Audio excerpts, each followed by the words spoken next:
everyone, welcome back to Beekeeping Like a Girl, or welcome to, if you are new, I'm Natalie, and today we are testing honey, which is super exciting. Haha.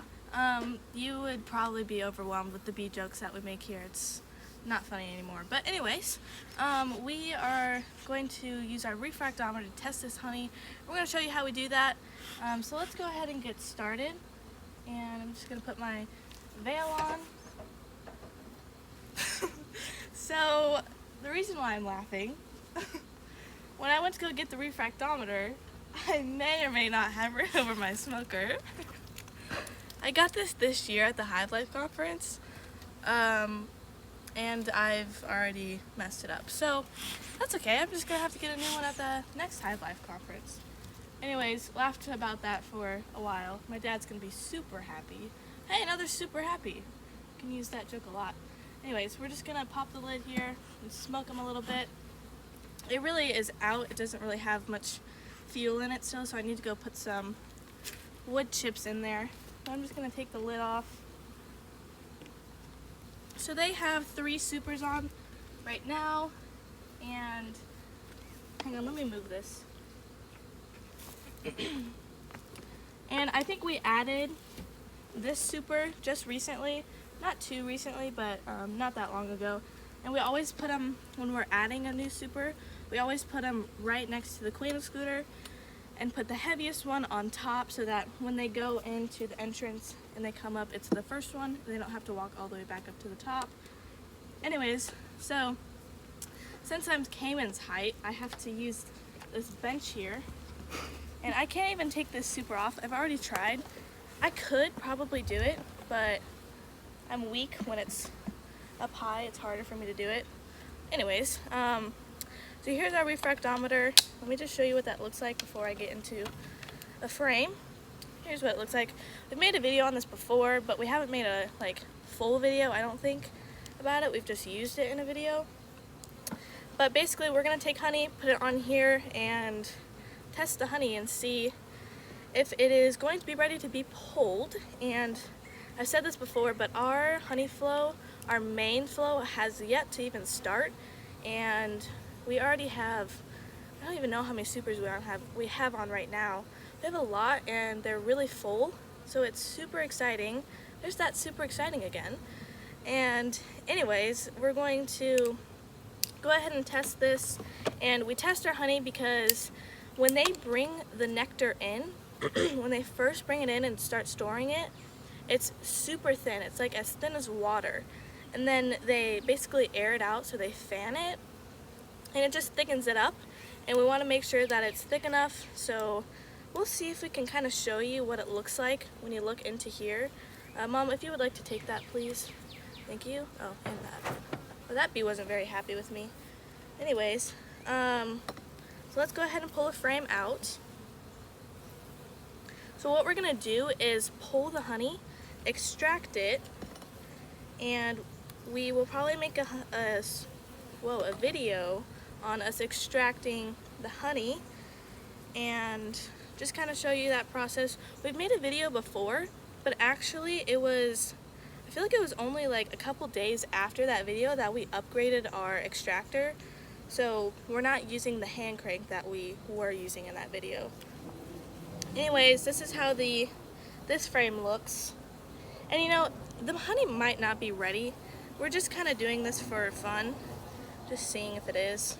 So I'm just going to test this frame, and I really recommend you get a refractometer because if the super is capped, it's typically ready to extract, but you don't always know.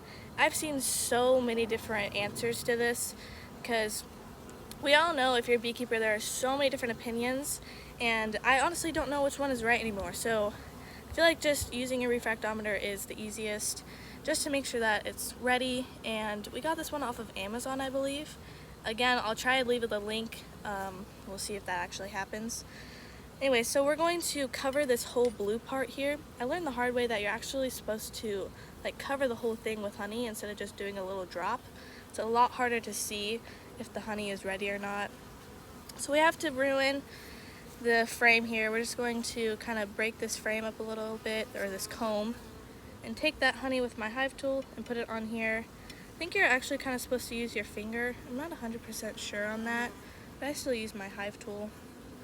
And then I'm just gonna get a good amount on there, just like that. And then we take this and close it. I like to press down on it, just like this.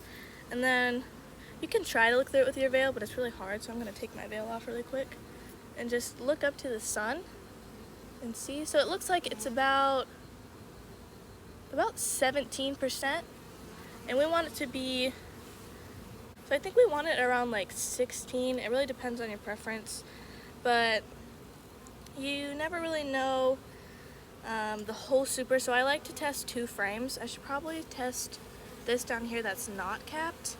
So the best part about testing your honey is you get to taste the honey. So you just scoop it with your finger and just get a little bit of a taste. It's good as always. I'm gonna go ahead and put this in. And let's pull out another frame and test that.